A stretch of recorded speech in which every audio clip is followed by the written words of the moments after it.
All right, guys, welcome to the Introvert Dating Success Show. I'm your host, as always, Harry Wilmington. And today we have an in-studio virtual guest. His name is Todd Creager.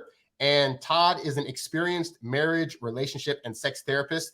And since 1982, the year I was born, he's been able to help thousands of individuals and couples in long-term relationships learn how to create passionate, alive, and nourishing interactions. He provides unique and powerful insights that lead to powerful breakthroughs, which result in his clients getting closer to realizing their full potential.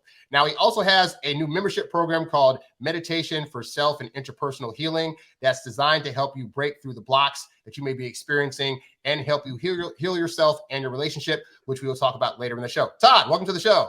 All right. Glad to be here. Glad you're here. Thanks. Appreciate it. I was looking up your stuff and I noticed that you said, one of the things you said, you were an expert in long-term relationships. And on my show, I deal with a lot of men that are trying to get into relationships, but I think sometimes men don't really know what it takes to actually really like carry that long-term and the responsibilities and things that come up. So I'm interested to talk to you about that today, of course. Absolutely. Absolutely. So, but I want to start out with, I always ask my guest, what was your dating life initially like when you were first growing up? Oh, that's such a good, it's funny. I just had a client. I was just sharing my experience. I'm not thinking about that I was going to be talking to you about this. I wasn't introverted, but I surely wasn't the popular face man guy that women would flock to. And I was just sharing the story with her that my turning point came. I was 24. And I realized I had 8 years of feeling inadequate. From age 16 to 24, I was around these, and the women wouldn't be flocking to me. And I said, I ended up. Long story short, because I could go on forever about it, is I went to a place with my friend, and I decided I needed to have a good time that night. I was sick and tired of feeling inadequate, and so I asked a few women to dance, and it was the same old negative stuff. And that's actually when I said, "Oh, I'm sick of this. I can't do this anymore." I'm not gonna deflate it. I asked 6 women to dance. 5 said no. 1 said yes. She danced with me for 45 seconds or something. Said, "No, I've had enough." It wasn't great. It wasn't pretty. And so then I sat down and I said to myself, I got to have a good time tonight. I just can't stand another night like this. So what's my problem?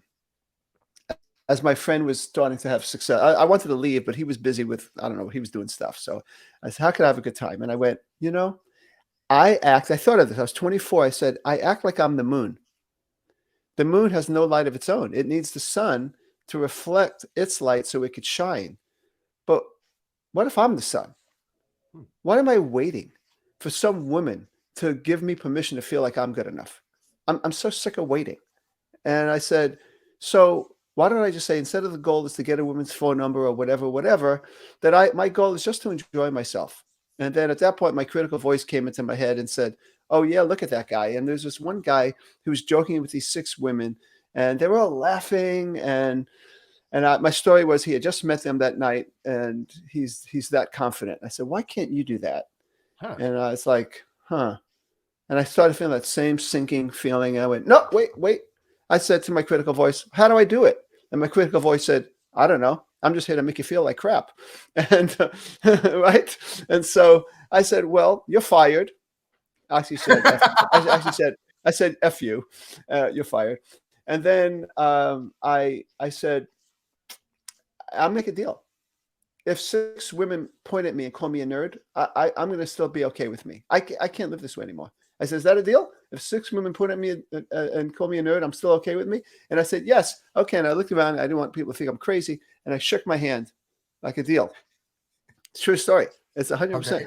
I stood up and I went to these 4 women, very beautiful women. And I went up to these 4 beautiful women. I said, so which one of you 4 beautiful women want to dance with me? And they didn't say anything. And I said, don't talk all at once. And they laughed. And they said, we're all married women. And they showed me their ring, And I said, I'm sorry. I say things I don't mean. I meant to say, would you like to dance with me? I'm sorry if I said, would you like to have a baby with me? It was very inappropriate, right?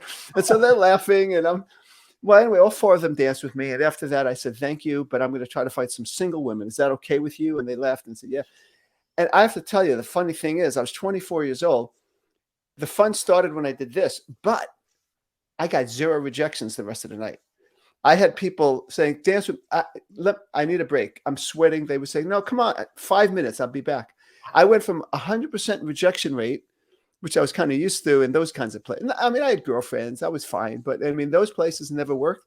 That night, after I shook my hand, 100% acceptance rate. So at that point, my dating life changed because I recognized that it's about me thinking about my perception of me and stop waiting to feel like I'm okay. So I figured I'd share that story. I just shared it. Yeah, no, that it really does speak to the idea of like, you know, I tell guys all the time, a part of your failure in dating is your perception of not just women, but also yourself. Like if you're thinking that you're less than, how's a woman supposed to think that you're going to be a great guy? And it's like just that mindset switch of being able to say like, wait, you know what? Like I have control. I can actually make myself have a good night here if only I would let myself. Like that's powerful. People like to be around the sun. They like the heat. They like the light, right? That's I think that's what it was. That my looks didn't change. Nothing changed except that. That's the only thing that changed. Yeah, that's great. So then, so now at this point, your trajectory for dating is pretty good. At what point did you meet your wife, and like what was that courtship like? That was 4 years after that. 3 years, not 3 years after that, and I had moved from LA, where you are, to Orange County, and all my girlfriends and people were in LA. So I kept going back to LA. I said, this is ridiculous. And I had to meet women. And it was hard. I was a new therapist. I was working a lot of nights, not like now. I don't work. I'm more picky now, but back then. And so I finally broke down. I said I wasn't going to do this. This was before they had, dating apps, right? And so I called this service that cooks the dating, like the singles events. Yeah. She turned out to be a matchmaker, but it was just singles events. But this lady said, come, I have a social dance. I said, well, I don't do social dance. I said, well, just come. There'll be women. I said, okay, but how old are these women? She said 40, 50, 60. I said, I'm 25. So she ended up saying, give me a month. She called me back a month later. She rounded up a few women. And I went to this social dance class, and I saw the two young women that she rounded up. They didn't know they were rounded up for me. I mean, this is the truth. It's a funny story because my wife had a whole different story. She's one of the two women, obviously. And so I went, and as I went there, these two older guys asked them to dance. So I'm sitting by myself. Sylvia, this lady, comes by and says, you must be Todd. I said, you must be Sylvia. She says, show me your stuff. I said, I have no stuff. I'd never done social dance before. I have no stuff. So I'm dancing with her, I'm dancing with a 65-year-old lady. I got to tell her I don't feel well or something. And as I'm about to open my mouth, she goes, you see that older guy? I said, yeah. She says, that's my boyfriend. He's dancing with that woman. We're going to cut in. So I said, oh, okay. So we start to move in that direction. And I say, Sylvia, don't do it because look at her face. She's a deer in the headlights. And I said, she doesn't want this. She goes, let's just do it. So we hold hands and I go, we don't have to do this. I could see in your face you don't want to do this. She goes, no, we'll finish out the dance. I just want to be really clear. I'm here only to learn social dance, not to meet any men. And I said, and I also want to be clear. I'm not here to learn social dance. I'm here to meet women. And that was our first line. And then she found out she went to UCLA. I went to USC. She was against fraternities. I was in fraternities. It was like one negative thing after another, and we fell in love that night. I'm telling you, it was different. I came home. I said, I met this woman. She was different than who I thought I'd be attracted to, but there's something about her. And then, I proposed 4.5 months later. We got married 4.5 months later after that. And now I've been married 38 years to her, and we have a 29-year-old daughter and a 26-year-old daughter. That's so interesting. I've heard several stories now, like even in my own family of people that met and then like 3 to 6 months later there was an engagement and marriage. What made you so sure in that such a short time frame that this was the person that you could see yourself? I mean, 38 years is clearly that you're still together. It's like, what made you think at the time that was going to work out? Like, did she get certain qualities? Like, what made you it's good. confident? She did have certain qualities. I mean, the funny story is it was 4.5 months. I'm coming home. I only saw her on the weekends. I was busy at nights, like I said. And I thought, oh my God, like the idea just popped into my head to propose. It was not expected. It felt like an alien that entered my body, you know? But really she was just loving, intelligent, interesting to talk to. Definitely a challenge, which I like. I liked that she was assertive, opinionated, but she was also, someone that I could talk to about things, some of the things I was into, some things she wasn't into. You know, I talked to her about meditation. She was, it was like I was into that back then, and she was open to it, even though it was not in her universe at the time. It is now, but not then. Yeah. And then I was like, this is not logical. And I was fighting. Like my right brain was saying, go for it. My left brain was saying, no, it's too soon. But I did. I proposed the week after, the next weekend I saw her, and I was not prepared. I didn't even have a ring. I just went for it. But she had good qualities. I mean, she had those qualities, but most of all, it just, I got to tell you, it just felt right on a deep way. It just, so there was chemistry. It felt intuitively right. And yeah, she was intelligent. She was a challenge. I liked all that. So it depends on what we like, but I would say, because I know you'll probably be asking me this question, so I'll answer it now. The most important thing I find is when a person, and she was like this, is open to learning about themselves. Like they're open to learning. They're open to feedback, positive, but also even negative feedback. I think that was a really important thing too. Interesting. Can you expand on that? Like in terms of the other person being willing to actually like look at themselves and, see what they can improve. Like, why is that a big character trait to look for in a woman? Yeah, no, that's great. And I would say all these years later, I look at it and that is truly the case. It's because, I always say that if we want to be a good skier, we take ski lessons. If we want to be a doctor, we go to medical school. If we want to be the healthiest partner we can be, we have our parents. For many of us, nothing against our parents, but our parents oftentimes, they didn't know the best way to create a long, passionate marriage. I wrote a book in 2008 called The Long, Hot Marriage. And I wrote then, back 14 years ago, I was like, we just, evolutionarily speaking, we're kind of low on the totem pole. We really are.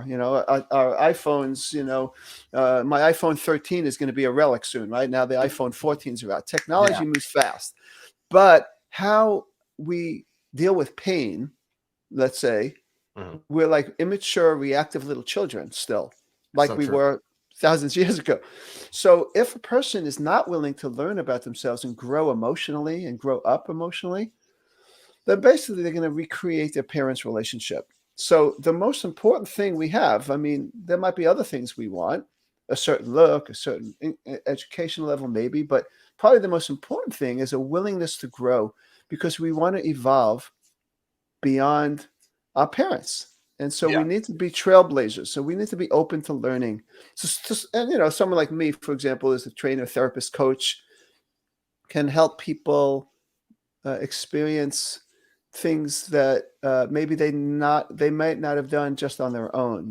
Their automatic ways of being. So I think that's very, very important.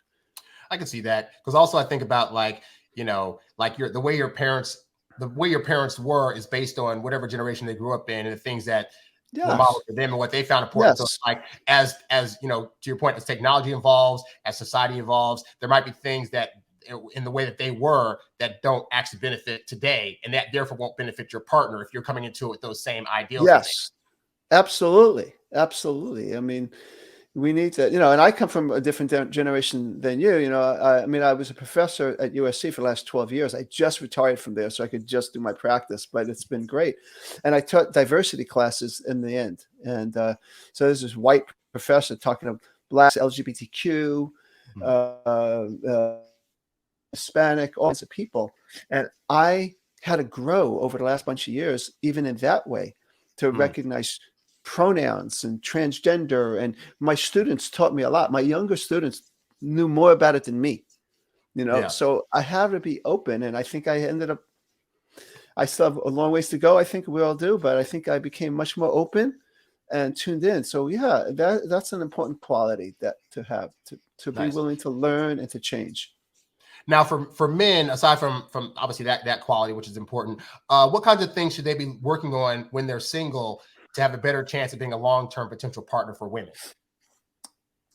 that men should work on? Yeah, that's a good question. I think that one of the most important things, and I say this to men all the time, and I said I've found it to be true, is we have to work on our feeling skills, which means that many of us men were brought up to tough it out, to be independent, to not be vulnerable, to be strong, to look strong all the time. Yeah. And even though it is important to look strong and not to succumb and be weak and to wallow in feelings, women thrive when they have a man that they get to know.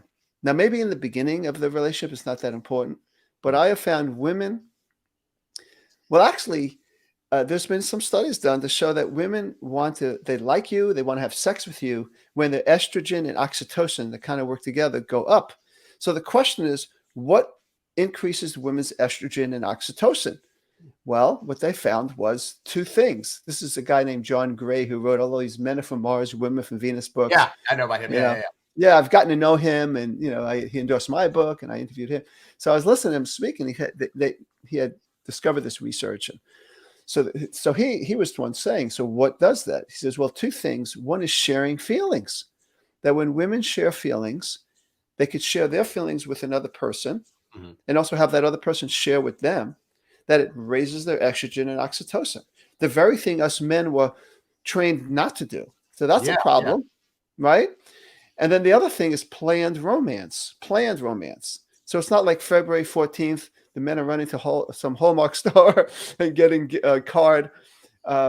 Yet our brains are wired to deal with emergencies. So we're not great at planned romance, especially after we're out of the honeymoon stage of relationships. We don't do that very well. So if we could learn how to share our feelings and have planned romance, those are two things that could really help. So we have to learn how to identify what we feel and share what's going on, something we're not very good at. And we need to be interested in what the other person is feeling and ask questions. And I always say this to men. I say it like this. Like, let's say you sleep 8 hours a night.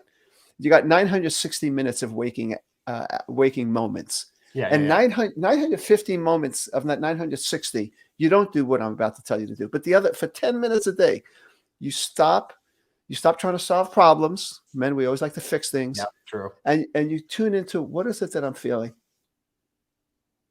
And you share.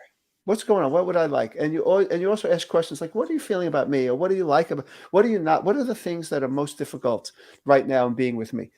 That will send your partner over the moon. Most women. I'm not going to say all. But that's probably the one thing that we men, that I have fun with a lot of men, working with men, because that we're so trained, as I was even, to solve problems, to fix things. Whereas maybe 95% of the time when a woman gives us a complaint, they don't want us to fix it. They want us to listen, and yet we try to fix. So that's probably the most important thing. I found interestingly, because I've done that in my relationships, where I've definitely gotten better at like, hey, let me just hear her out. And then she'll tell me all this stuff, and I'll be like, oh, I'm sorry to hear that, yada, yada, yada. And it's like, I found if you listen to them long enough, they'll eventually be like, so I need your help. Or that's right. Like you actually want my, it's like you have to wait for them to get to the point where they're actually. You got it. That's good. That's good. I like the way you said that. You're not putting the cart before the horse. Finally, you're going one step at a time. That person, you connect with them emotionally, then they want your help. But if you don't connect with them emotionally, that's what they want. So any help you give is going to fall on deaf ears anyway, because they really want you to understand them, connect with them. Now, in terms of the feelings part, because, and I've said this on my show too, and I've had guys write me where they'll say things like, well, I tried to be open with my feelings and upfront with this woman about how I was feeling about X, Y, and Z. And I either got pushback, or say like a guy cried to her about something he was going through, that she lost attraction and ended up leaving him. So like, is there I just won't say a limit, but like, in what ways can men share some of the like harder things that they're actually going through, like certain feelings and things, without their woman looking at it in a negative light and like being turned off by that? That's a great question. I think the first thing is that we need to come across as we are not being overtaken by our feelings. There's a difference between sharing our feelings versus sharing from our feelings. Like I have to be an adult. So I'm an adult. I come to you. I'm on a date with you. Yeah. Well, I'll tell you, let's say it's a person who's been married and divorced before, and maybe was even cheated on. Just to throw that out. I've seen that. Yes. Yeah. Sometimes, I'm a little skittish. I'm skittish. I'm a little nervous being with you. Let's say he's saying this to her right now. Oh, why is that? Well, be honest with you. I mean, I want to date you and I'm going to go for it. But there's a part of me that, my wife cheated on me after years, and we've been divorced now a couple of years, but I still have that fear. It's just something I'm dealing with, versus I'm not sure if I really want to, it's like there's a difference between holding ourselves up and saying, I have this feeling. Now, if the woman says, I don't want that, then she's not the right woman for you, because you've done nothing wrong. You're just being human. You're sharing, I'm a little nervous about it because, versus, well, no, I'm not going to share anything with you because I'm afraid if I open up so, I don't know, just going to have to be patient with me. That's almost like, I'm not asking you to indulge my feelings. I'm just asking you to know, I ask you to just hear my feelings. This is what I'm going through, and just understand me, So I think that it's fine to show those. I think it's very important actually to share. I say this to women, but it's the same for men, to share our weaker spots, because we surely don't want a woman who wants us to be perfect, because we're not. We'll never be able to live up to that anyway. So we might as well get that out of the way early.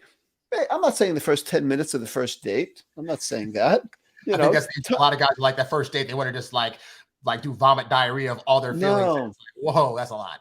No, got to appreciate the process, right? Right. I know you've said this in your way, but timing is important. And, just maybe you get to know the person. It's a process.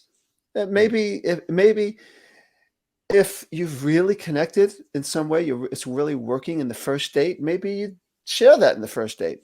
Maybe you wait because you want to get to know the person. You got to appreciate where that person is at, and so, but I wouldn't wait too long. I mean, third date, I don't know. By then, if I don't want you to have to feel like you have to come across as so high and mighty. I'm perfect. Here I am. Look at me. I'm great. I'm God's gift to women. It's not. That's too much pressure.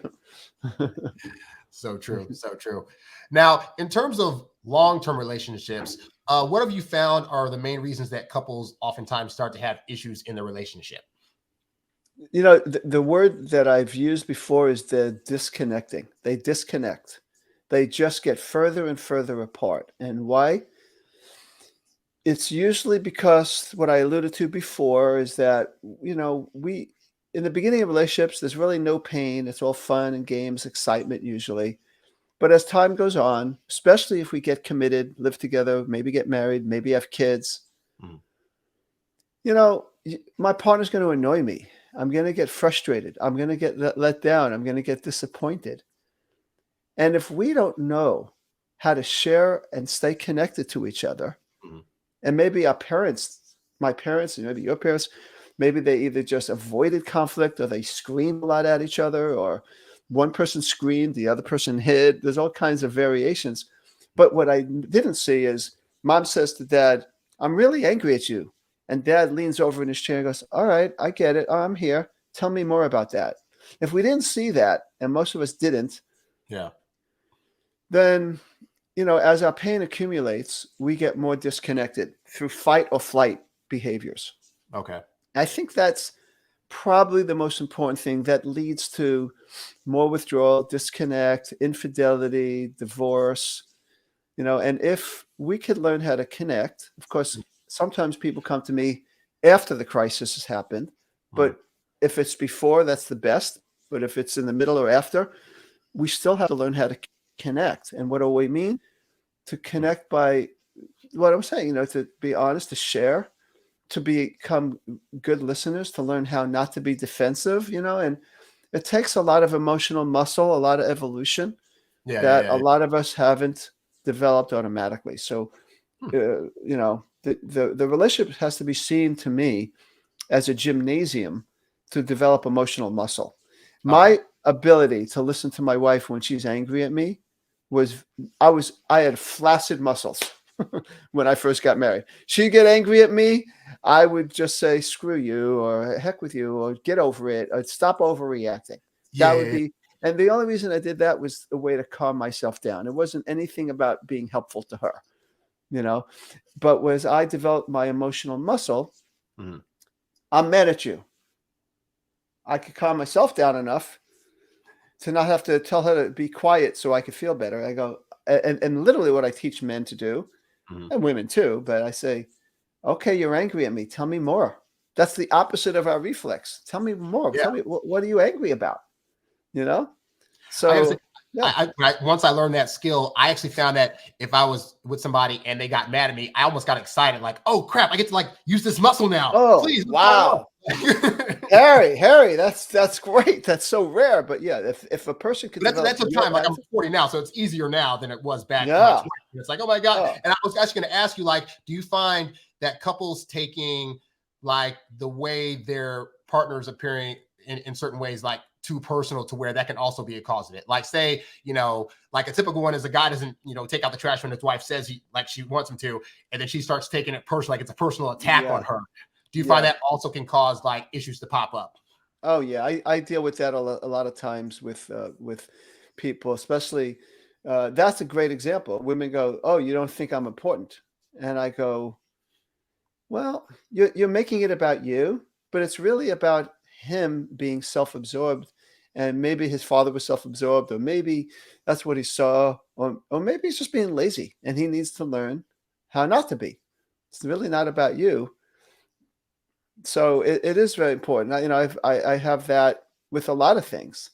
With we take things too personal. It's like my story about, I was going to say the red onion, because that was it was a Mexican restaurant back in the 80s. But my story, when I came, when I was taking things personally, rather than, hey, they're scared too. Maybe I was coming up scared and needy in my emotions, and maybe it was about, ooh, this guy's too hungry for approval, but it really didn't make me bad. It was just, so I'm saying men too need to learn how to not take anything personally.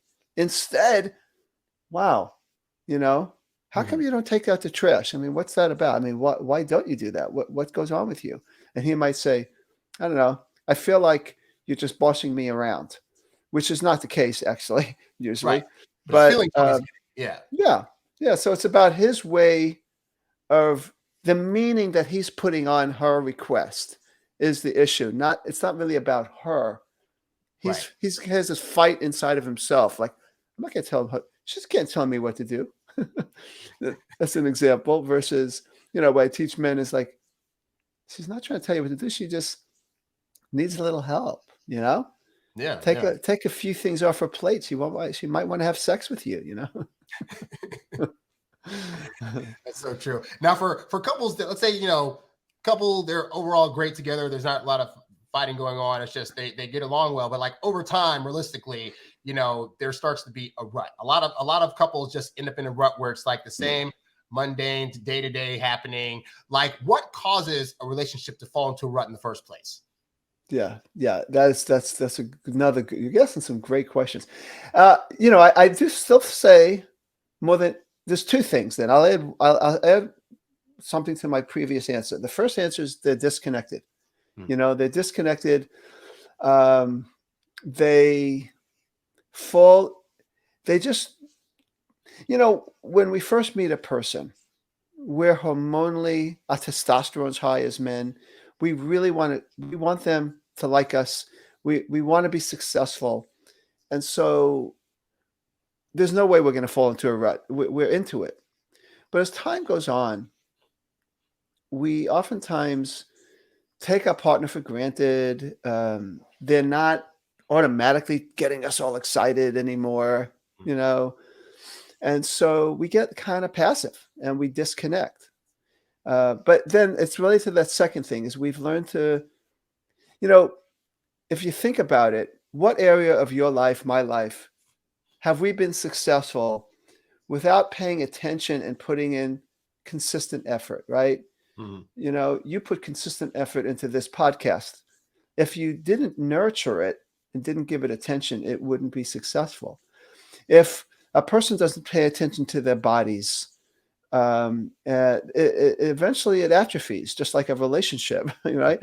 But if we are taking care of ourselves, eating well, relatively well, we're exercising, we're giving it attention, it's good. Well, it's the same thing in relationships. We don't realize that it requires consistent attention.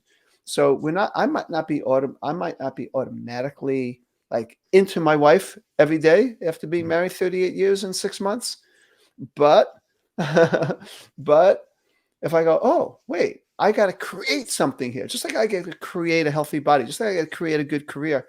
I got to be we're co-creators here, but I'm not going to wait for her. So I go up to her and I go, so again, I'm curious. I show interest. I plan a date. I don't wait for myself to be in the mood to plan a date. I just plan it. And what happens to her? She goes, wow, right? I planned romance, her estrogen, oxytocin. Suddenly she looks kind of different. She's kind of sexy looking. I'm turned on. Well, I'm turned on because I did something that brought out in her something. In the beginning of relationships, it's all automatic, right? We fall in love. Right. It takes no effort to fall. We fall out of love. I don't care. It takes no effort to fall out of love. But to fall back in love, it means I need to give you energy, give you attention. Then you change. You kind of have a metamorphosis in front of me. And suddenly I'm like, wow, I'm into you. Look at you. It's like the whole cause and effect thing. Yeah. Yeah. It's interesting because you mentioned earlier about how guys are really good in emergencies. And I think a lot of guys, like at the point where their wife's like darn it out the door, they want to start throwing things at the wall to make it stick. And they don't know why it's not sticking. And it's like, that's the emergency part. Like you should have been doing this throughout versus now. Yeah. Yeah. Yeah. It's like, let's looking at the analogy of the body. Like I could look, I'm 64. I'll be 65. I think I'm looking pretty good. I've taken care of myself. If I didn't, and then I finally had a heart attack, and then the doctor says, if you don't exercise, you're going to die. It's like, I would get into gear, but thank goodness I'm not waiting for that. Well, that's the same in relationships. Right. We don't want the relationship to have a heart attack, before we start going, it's like, it's on its death's door. Now I got to get moving. No, right. Like, yeah, at that point, your body's too weak to even try to start exercising. Like, oops. Yeah. Right. Man. Right. Now, obviously you say you have how many kids you have? 1 kid, 2 kids? I have 2 girls. 2 girls. 2 okay. girls. So when people have kids, obviously it's very easy for life to get more routine and less spontaneous. But how do couples that have kids, how can they make sure that they're still keeping the spark alive and making sure that they're still taking time for themselves outside of the kids and stuff? Yeah. I have a lot of, well, first of all, of course, it goes by fast. I could tell you, Harry, and I remember those days like it was yesterday, and they're 29 and 26. But also with the couples I see, I have a lot of couples that have new children that, just firstborn, or they have their second or third child. And of course, it's harder. It's harder. I mean, these kids are needing a lot, they're wanting machines. I want this, I want that. I need this, I need that. Plus sometimes one's working, both parents are working. How do we do that? And so I talk about a budget. It's sort of like if we have limited money, we've really got to do a budget. When a person is really rolling the dough and financially independent, I mean, maybe they need a budget, but it's not as important. Well, when we, like my wife and I are empty nesters, we don't have kids around, we don't have as much of a need as a time and energy budget as somebody that has young children. Some of the young children has to do an energy budget. And I do this all the time. It's like energy and time. It's like your goal is to create a minimum of 10 minutes of slow down time a day when you have these kids. Hopefully more than that, at least a few days a week. But let's say 10 minutes. And I talk about what to do in those 10 minutes. You got to find those 10 minutes. You got to commit to those 10 minutes. Is it when your kids are sleeping? If they're really young? Is it when the kid, you tell your kids if they're 10 and 12, look, mom and I need some private time. Do your homework. Don't bother us for 15 minutes. We will not respond. We need to make it happen. And then, so we plan our lives around it. We make, because look, we have our lives. They go on, and then suddenly there's a disruption. Kids are sick. We take a lot more than 10 minutes out to go to urgent care. True. Because there's an urgency to that problem. So if you could create an urgency to that, okay, 10, 15 minutes, just you and me, minimum. Again, this is like during the work week, let's say, where we could slow down, talk, touch, cuddle, make out, whatever we do, share about things. It's not the time to talk about how to get our kids to dance. This is time, just couple time, right? You and me, we get how you doing, what's going on. So you can have what I call conversational intimacy, when you get to know what's going on in you, inside of you. Or you could have physical intimacy of touch, or sexual intimacy, 10, 15, an hour, whatever you have.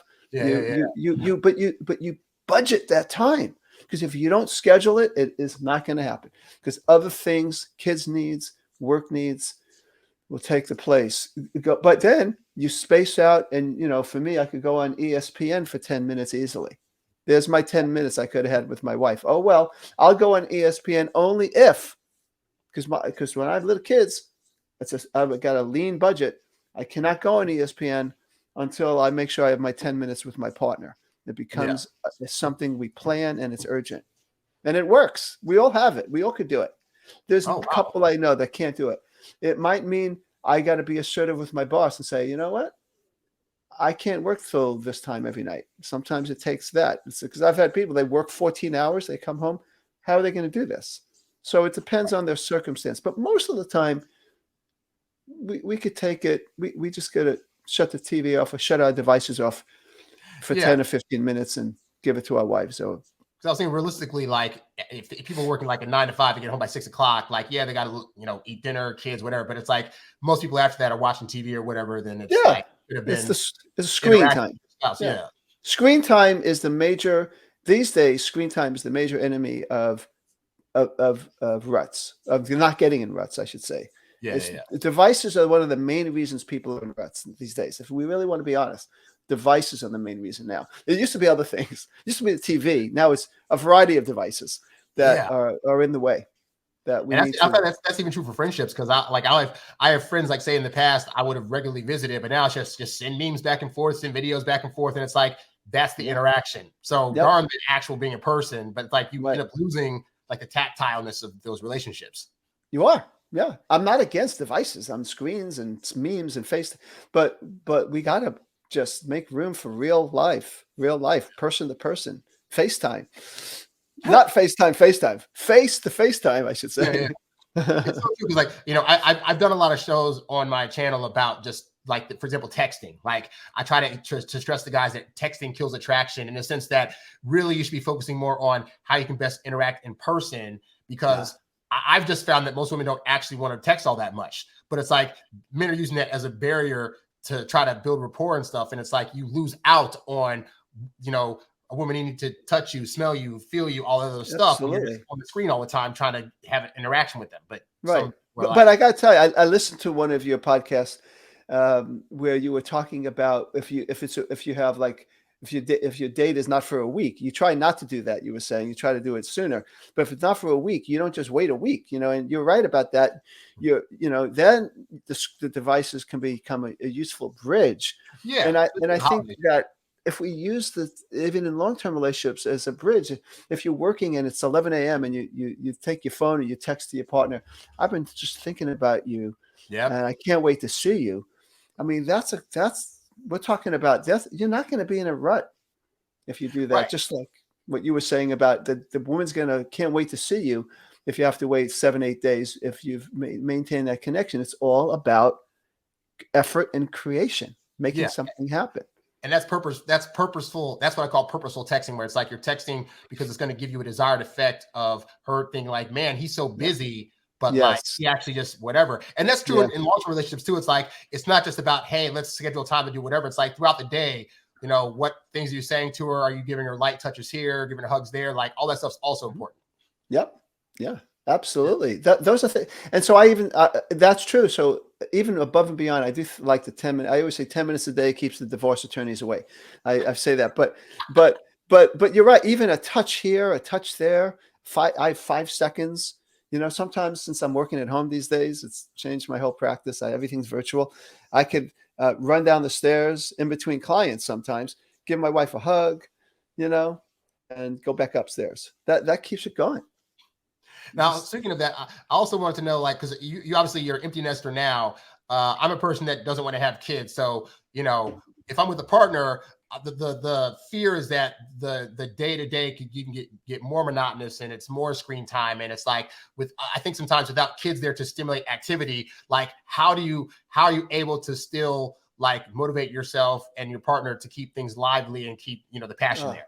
It's a great question. I do think that I look at relationships I don't know if you learned in school. I know I did Venn diagrams back in math class, right? So you have the circle and then the other circle.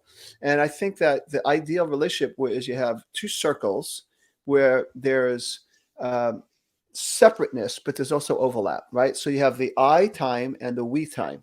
There's always I time. I time is very important. If my relationship is concentric circles, in other words, we do everything together all the time, that's not good for relationships either, right? Right. Oh, that's true. It's an introvert nightmare for sure. Yeah. And we could talk about that too. I love talking about introvert, extrovert. But at the same time, we don't want to be two separate circles. So if you have not having kids or empty nesters like us, we need our I time, but we need our we time. And so you don't have kids running around, but you still have other things that are important that get your attention, and you need that. Maybe a sport that you like to do that your partner's not into, or maybe an art or music, or could be anything. So I think the key is to be passionate about your life, and to do things that you're passionate about, and to make sure that you spend quality time with your partner, and make it interesting. And, interesting means, sometimes that's how can I make this interesting right now with my partner? What kind of thing can I bring up? Let's go out to a restaurant, and what do I want to talk about? Let me surprise her a little bit, and so we want to keep.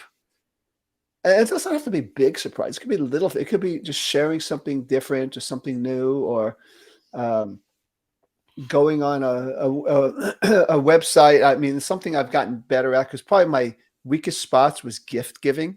Like that. I wasn't a great gift giver. I don't think about that enough. And not that my wife's great into gifts, but every once in a while. So I'll think about it. I'll go on the website. I have one website that I've been using. I guess I'll plug it. It's called uncommonGoods.com. And I love that website. And it's just different kind of gifts. And so we have a little plant in the backyard for Valentine's. It's a heart cedar wood with 5 different succulents. And we were into plants. We were into planting. So I got that. So what I'm just saying is it's just thought, it's just thought. It's thinking about it. I always say everything we have was created twice. This water bottle, my phone. First, it was created in the mind. A person has an idea in the mind, and then we create it, right? So if I'm going to be romantic with my partner, even, no kids or with kids, it doesn't matter. I need to think about it. What can I do to uplift her energy? In my meditation program that you mentioned earlier, month 6 is about romance. I actually tie in meditation and romance, but it's the capacity to slow down, get out of our to-do mode, productive mode, and go, how can I uplift my partner's energy? Just ask the question, how can I uplift her? What can to me, that's what romance is. It's uplifting energy. And so, I think she'd like this. I think she'd like this note from me, this text from me, this email from me, this gift. Planning this date. So it doesn't, not having kids, what it does is it gives us opportunities to maybe spend more than 10 minutes sometimes. I think that's the main thing, but to make sure that we have our own private individual time too. So that's my long answer to your question. Good question. I think it's also good to, because I think about, if you have that time, obviously, if you're having regular conversations with your partner, it's amazing how long you can know a person and still not know all about them. even like to this day, my mom's 68 now, and I'll still hear her talking about random stuff, and I'll hear a story. I'm like, how did I not hear that story in my 40 years of life? Like, what the freak? But also that allows you to learn about like some new thing you didn't know they were interested in that you could surprise them with in some capacity. Yeah. No, that's very true. I mean, in that way, I know I told a story to some friends a few days ago. My wife said, I never knew that. That was, I can't remember what it was, but it's kind of a big deal. And she just never knew. But yeah, I say this all the time. It's like, you know, my wife is out right now getting her hair done. And and I'm here. And when we're done here and she's home, there's things about her I don't know that's happened in the last hour and a half. You know, I mean, so we tend to talk about this whole thing of how to stay out of ruts. Become fascinated with your partner. Stop looking at your partner as someone who is a fixed entity, you know, and this again in long-term relationships, because when you're first dating, you don't have that issue because they are fascinating, right? They're new and fascinating. Yeah. But my wife's going to be, in a way, it's kind of weird to say this, but she's going to be new in some ways than she was when I saw her at 8:30 this morning. And so how was it? You know, what was going on? How was it over there in that crowded hair place? And women are great at talking all about that. Like, oh yeah, to each other, right? I had to work on like making my stories longer because I could just be like, "Oh, it's fun. Went to get a haircut, and that was it." It's like, "Oh no, like they want details." Okay, they want details. I know, and that's why I give the men. I said, "Look, for 950 minutes, give you short stuff, but for 10 minutes, I was done this little couple yesterday. The guy, I said, don't give short answers. She wants more. Your answer, and besides, sometimes the way we talk, women still don't know what's going on with us, and they really do want to know. They really want to know. So it's important to give details. Like if she was a journalist and you were the person she was reporting on, and you'd want to read about you in the paper the next day, that, oh yeah, that's exactly what was going on. And the way we talk, we keep them guessing sometimes because we give these 1-word answers or 3-word answers. Yeah. That's so interesting. That's true. Yeah. Now you have a program. I went to your website, and I mean, you have a program called Meditation for Self and Interpersonal Healing, but you've also got like a bunch of videos and blogs about just meditation in general. So you're a big proponent of that. In what way, well, how did you get into meditation? And then in what ways have you found it to be beneficial to your relationship and relationships in general? Well, I actually started getting into meditation when I had at 18, kind of funny. I ran into a door, broke my nose. Long story short is I ended up going to ER and they said, oh, your blood pressure's high, which kind of freaked me out. Some people would go, oh, well, you know, whatever. But I was like, oh my God, how could I?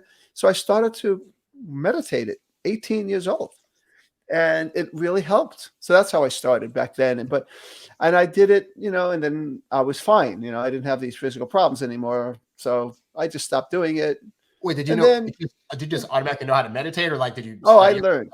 I studied it. I went to a meditation class. I read books on it. And so I practiced it in whatever way I could then. And there wasn't as much material then as there is now, but there was plenty of places where you could learn. So yeah, I just did it. And I continued doing it, but I'm telling, like I said, it was inconsistent because I was doing better physically and whatever. I got caught up in life like we all do. But I just kept running into people that were meditating and telling me how good it was. And I said, man, I used to do that. So I started doing it more. But I got to say that I've really been consistent in the last 5 years. The last 5 years, I'm telling you, just about every day. There's some exceptions, but rare. And what happened was I found that the more I meditated, the better I felt. But there was a side benefit, was the less I was reactive and defensive with my wife. And I noticed that. And then she noticed it. And then so she started to meditate. And so she does a program where she says, I've meditated. They got me up to 122 days in a row. I mean, that's better than me. She's meditated straight 122 days in a row now. Wow. It might be 123 as of today. But I just got more and more into it. And so then I started to teach it because, I do a lot of work with couples and individuals. I do communication training. I do trauma treatment using something called EMDR, eye movement desensitization and reprocessing. It helps people move past trauma so they're more able to be present for their life and for their partners if they're in relationships. But the meditation is another way to access parts of us that are already there, that are resources for us, that are not caught up in what we get caught up in. Like, we have a mind that's very active, as we know. Yes. And the mind, oftentimes we're conditioned and we become slaves to our mind, prisoners of our mind. And so meditation is a way to access something that's beyond our mind. That's the quiet place that's not our mind. And what I tell people is, your mind, you don't stop thinking when you're meditating. Our mind is still going to think. How do you think of nothingness? Like, that's what I've always thought you had to do. You don't have to think of nothingness. And that's one of the big things that people go, I won't be able to do it. What happens in meditation, you catch yourself focused on your thinking, getting caught up in thinking, and you return to letting go of that. And you keep letting go, and you keep letting go until finally what's happened is you drop into a place inside of you that is delicious, is the best way I could say it. But then you might feel it, and then you might get distracted again. That happens to me a lot. As a matter of fact, today I was meditating, because I meditate every day very consistently. And I was like, as soon as I was like, oh, this feels good, I started to then thought of your podcast. That's what I did. I started thinking of it. I was like, no, not now. And I just went back to the meditation. I was thinking about something that I wanted to do. And I've already said it, but it was good. It was helpful that I thought it, but now's not the time. And so, you practice letting go. In my personal, I used to call it meditation for couples, but I've broadened it because I have a lot of individuals in my program that are really benefiting. So and they also have relationships. Maybe they're not in an intimate relationship, but they have relationships with their siblings, their friends, their parents, nieces and nephews, whatever. And so coworkers. And so this meditation program helps them access parts of them that will really help them break free of the barriers to help the best possible life, best possible relationship. And so it's become a passion project of mine. So it's wonderful. So I started it 6 months ago, and people, whenever they join, they start from the first month, but so they all start in the same place, and every month has a new theme. Okay. So the first month the theme is one of listening from your depths. And there's 2 meditations a month. There's a video that they see me explaining things and talking about some important concepts. And then they get the first meditation in the same day. And then 15 days later, they get the second meditation. Oh, okay. Yeah. So they get that first one, and then they're supposed to do that same one, like for 2 weeks straight. Okay. But they could do it. And there's also a practice guide that comes along with it, where they listen to my voice, but then they can also try it on their own. I write out the meditation, so they don't have to listen to me. They could play without hearing me, and then they could hear me again. So it's whatever they want. There's also, if it's a couple that's doing it together, there's a special meditation for a couple to do together. Okay. If they have that, they don't have to. And then there's also practice exercises to take that outside of meditation. So in the month 1, how do you learn to, like, the first meditation is the freedom of dropping your agenda, because we all have these agendas and we never give ourselves permission to drop it sometimes. So in meditation, we really have an opportunity to drop it. There's nothing to do for those 20 minutes, usually about 20 minutes. And then they take that feeling out with them. It could change. I do this in the morning when I first wake up, changes my whole day. I'm set. I'm quicker. I'm clearer. I don't need as much sleep. So actually, I always say that I do 30 minutes. That 30 minutes gives me 30 more minutes, because I need 1 hour less of sleep. But then I'm quicker. I'm clearer. I don't get as sick. There's lots of good benefits. But So the second month was going from conditional to unconditional acceptance. So every meditation has a theme, and there's 2 meditations, like I said, each month. The third, I think, was, I'm trying to test my brain. I think it's called Opening Your Heart to Love. Okay. And it's all the ways we close and how we can learn to open. And the fourth is overcoming avoidance habits. And then the fifth, I forget. The sixth is the one that just came out now, and it's all about romance, like I said. And then it goes on from there. So, every month. So it's a membership program, and, it's a way for me to reach lots of people, because there's only so many people I could see in my practice. And Sure. Yeah. I'm not, I think I'm worth it, but I'm pretty, my fees are higher now, and I work quickly. But with the meditation program, it's $47 a month, and you get me. And then there's live retreats every 2 months. So we do a live virtual retreat, and that's where people get really inspired, and they can ask questions. I could coach them. So anyway, I love it. And I'm getting testimonials from people that have been in it 4 or 5 months, and it's really helping them already. Oh, really? What's some of the results that you've like? What's the result you could share with us in terms of like the site where it really impacted like their relationship or their life, or whatever? Yeah, one person said individually she just stopped having nightmares, but that's not. Yeah, she just stopped having. She was having these nightmares. She had been through a crisis with her husband, and it just ended the nightmares. But they also have talked about. I had one couple that did I know we just videotaped them, and their testimonial. They said we listen better.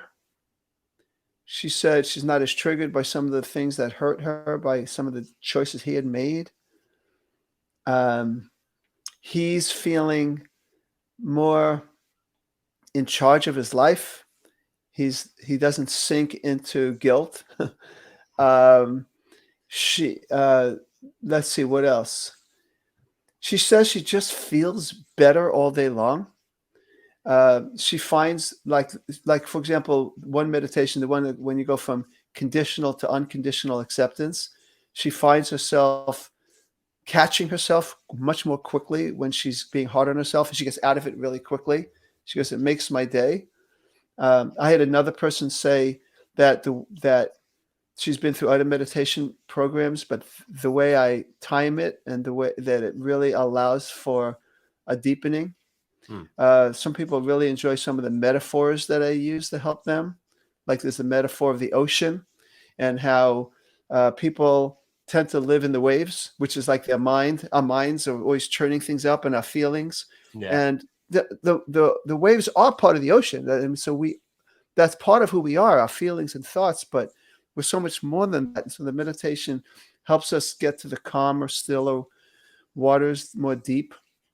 So people like those kinds of analogies. I have others that helps them get in touch with this part of them that's already there, that's not so affected, so that it gives us the capacity to be more present, to be more creative in our lives and in our relationships.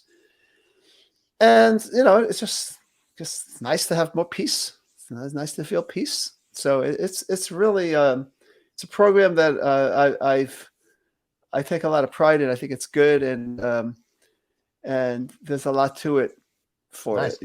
Where can people find you find your program, or just find out more information about you in general? Well, definitely about me in general. One best way to do it is toddcreager.com. TODDCREAGER.com. But I could tell you, it's so funny. One of the things I thought of is I said, where do I send people? So I asked my business manager where I send people for this. And of course, 15 minutes ago, she just sent me this. So it's perfect timing. So what you can do is there's toddcreager.com, which is my overall website. But then there's toddcreagertraining.com. So that's another one. Okay. Right? TODDCREAGERTRAINING.com. And when you go there is where you will see my program. Access. Okay. Yeah. So that would be a way to do that. And of course, they could always email me if they have any questions at todd@toddcreager.com. I already Okay. spelled it, so I won't spell it again. But yeah. Excellent, excellent. And then this is just really just a sidebar question. Since you said you've counseled introverts before, what kind of just Oh, dating or yeah. relationship advice would you have in general for introverts that are trying to make sure that Yes. you're, because I know we can be very much like to ourselves, or we want our alone time, or we're not always most open. So like, what tips can you give for introverts that are looking to make sure their relationships last long term? That's a great question. And introverts are just as successful as extroverts in relationships. I mean, half the world's introverts, so I think something roughly. So to me, it's a matter of recognizing that who your partner is. Like if your partner is an introvert too, then you might not have as many demands that are put on to you if than your wife's an extrovert, if your partner's an extrovert. If your partner's an extrovert, in order to feel alive, they need to have some conversation with you, but they also need to be around other people. And so you need to compromise a little bit. You need to stretch a little bit. You can't stay 100% in your introvert posture if you're with an extrovert. Likewise, though, the extrovert needs to come towards you, and they need to recognize that the way you fuel up is not to be around people all the time. Just, hey, I need some space. I need some quiet. I don't need to have 100 people all the time. It's not the way I work. It's exhausting. I could do that for an hour. That's it. If the introvert says, I'll go, but when I want to go home, we need to be able to go home. Unless it's not 10 minutes and they're being reasonable, the extrovert needs to say, okay, because then that introvert will be more willing to go to the next party because they know you respect their boundaries. The other thing is, even if you're both introverts, of course, I always say this is we need to be true to ourselves, but at the same time, we need to leave our comfort zone. So it's kind of both, right? I mean, you can't act like an introvert 100% of the time, maybe 90% of the time, but it's the same rule. Every once in a while, you got to pull out there and say, let me tell you what's going on with me. I'm going to share this with you, or let me hear what's going on with you. We have to get out of ourselves. And I guess the other thing is to make sure we have energy. Introverts, I'm an extrovert. Yeah. But introverts need time alone or whatever they need to do to fill up their energy so they can act like a little bit more extroverting. Yeah. They need the introverting to act more extroverting. You need to explain that to your partner. It's not about you. Don't take it personally. Like if you've been with that partner, you're on vacation and you've been with them nonstop for 10 straight hours and you go, I need a break. Your partner needs to understand that and not take it personally that you need to fuel up. Your energy is depleted being around this person for that long. You need to fuel up. The extrovert needs to understand that. Just like the introvert needs to understand if you haven't been together all day, she needs a little of that from you. A little bit more of you being with her, getting outside it. And I also find too, just like with an introvert dating an introvert, I have found that if a woman that you're with really, really likes you, even if you're both introverted, she's still going to probably want more of your time than you're anticipating. And that has to be a conversation too of like, hey, I want to be around you. If I say I need alone time, like really alone time, like I still like you, it's fine, be okay with that. Because it's surprising how many women turn extroverted around a guy they really, really like. And they just want all this time. It's like, didn't you need alone time at one point? That's true too. But I have a quick, really funny story to tell you. I remember I had a couple that she was an extreme, I called her a flaming extrovert, and he was a flaming introvert. Really interesting, yeah. And he ends up, they were hosting a party. They had like 4 other couples, and they're all around a table, and they're eating, and then he picks up and he just leaves. And he goes into the other room and puts on some sports.